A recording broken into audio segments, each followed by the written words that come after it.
First move into a country where an extraordinary vaccine drive has to be seen to be believed. Bhutan, a Himalayan nation between India and China, has vaccinated 93% of adults in around 2 weeks. Bhutan is also providing support to neighbouring India as the country is struggling with a catastrophic surge of COVID cases. And I'm pleased to say joining us now, the Prime Minister of Bhutan, Lotay Tshering. Fantastic to have you on the show, Prime Minister. Thank you for joining us. We have much to discuss in terms of your own actions in your own country, but I saw that you spoke to Prime Minister Modi of India today, and you've been providing support to the nation too. Can you just explain what you've been doing for India to support them at this moment? Thank you, Julia, and hello to all your viewers. In fact, before I start answering your question, I would take this opportunity to convey warm greetings from His Majesty the King and Her Majesty the Queen from the land of gross national happiness. I'm really surprised how you found Bhutan, because normally we are not found, normally we are not heard, but I'm very happy that you reach out to us. You're right, Julia. I took this opportunity to call Prime Minister Modi, our good neighbor, to express our solidarity with him, and we could only send our warm wishes and sincere prayers for him. Being a small country, small economy, resource constrained, we are not able to offer that much of economic. But as you all know, our good neighbor India is suffering a lot from the pandemic, and they're running out of almost all the healthcare facilities. So the only thing we could offer is some liquid oxygen that we could tank and ship it to India. So that's what we could do. But more than anything, as I said, Julia, I'm so happy that I could talk to Prime Minister Modi and send our prayers for all our Indian friends. We understand. It's clearly a border nation for yourselves. Can I just ask what measures and protections you're taking in order to protect your own citizens?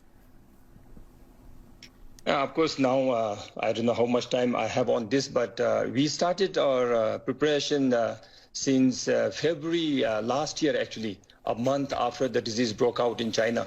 And then we took all measures in place, and then as we were anticipating, we got the first case on the 5th of March last year.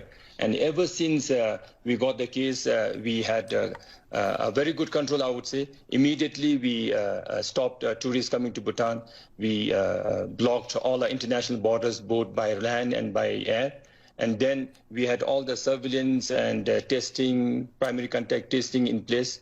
And until now, we managed to keep our community safe.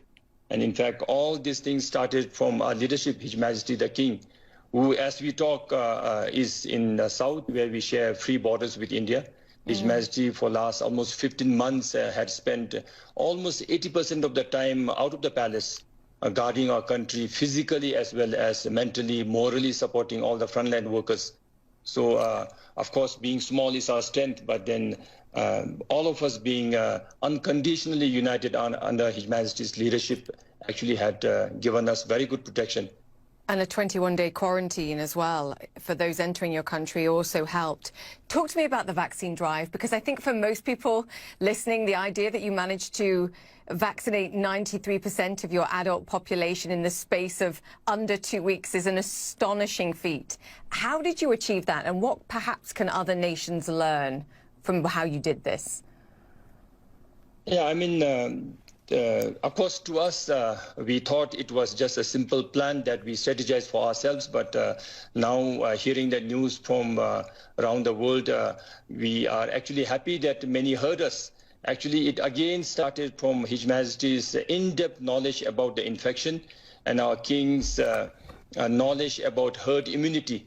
In fact, we all designed in the way the rest of the countries designed to vaccinate our population initially. The caregivers, the frontline workers, the health staffs would have come first, but with the knowledge of herd immunity, His Majesty was very sure that that we could vaccinate almost all 700,000 population that we have in the country. So we designed and roll it out as on a national campaign mode, where about a month before we vaccinated, we online enrolled all eligible population, and then we designed, of course, on a good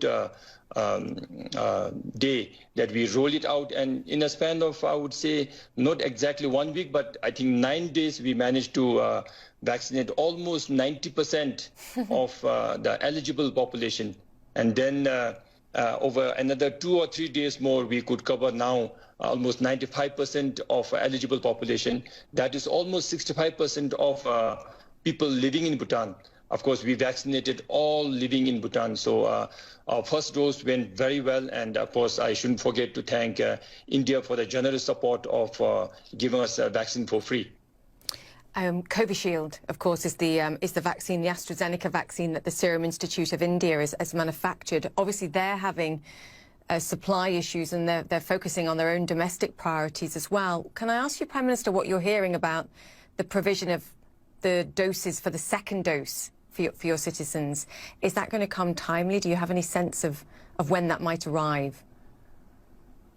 Yes, I mean, that is the question that we all are asking ourselves. Of course, time interval between the first and second dose is about 8 to 12 weeks. We are into the 5th week after the first vaccination. India and Government of India, Prime Minister Modi, of course, has agreed and still are very happy to help us. But we also fully agree and understand the situation that they are in. So as we bank on to the support from India, we are also reaching out to all the leaders in the world to support us with vaccines, actually, preferably, of course, AstraZeneca, but then any make would do, because being a doctor myself, knowing the immunology, how our body reacts to the vaccination process, I think any vaccination that has proven track record, any vaccination that is approved for emergency use would be good for us. So knowing the situation that Government of India is in, we are reaching out to all good friendly leaders in the world to help us with at least 500,000 doses so that we could cover the 95% of the population with the second doses, so that we will actually have a good herd immunity. And then we also would like to open up our borders and be absolutely sure that people of Bhutan are protected immunologically. Right now, the protection is maximally through non-pharmacological interventions. People are following COVID norms very strictly. We have absolutely said no to any foreigners who are coming to Bhutan. And as you rightly said, we have a very strict state-sponsored 21 days quarantine, even though I know the practice being 2 weeks, but we have gone 1 week beyond that. We also have some restrictions of Bhutanese traveling within the country. We have categorized the country into high risk and low risk group. Anybody who wants to come travel between the two places from high to low risk area will have to undergo a mandatory state-sponsored quarantine for a week. And within the country, we have lots of medical checkpoints where traffic along busy roads or highways are picked up. And our target is to on-site COVID test at least 10% of the travelers. All frontline workers, health staff, armed forces, business people, eateries, all are checked once every 2 weeks, so that in the event of a community transmission or a local transmission, we would like to pick it up on the first hour, I would say. We wouldn't even wait for 24 hours. And then our contact tracing has now become very efficient, that all small outbreaks, we almost get 80% of our positive cases from the traced primary contacts, and not very many from the community. So, so far so good, but we know we don't see the enemy. The infection is becoming more and more infectious. The wave is becoming hotter and hotter. We are really, really cornered with the wave that is sweeping this part of the world. So you've certainly handled it. And I know you mentioned you're a doctor, and I know you practice at weekends and have been commended for it. You are one busy man. So I'm going to let you get back to it. And you made a point that you're not often heard. I promise you, Bhutan is heard on First Move. Come back and speak to us soon, please, Prime Minister. It was great to have you on the show. The Prime Minister of Bhutan there. Thank you.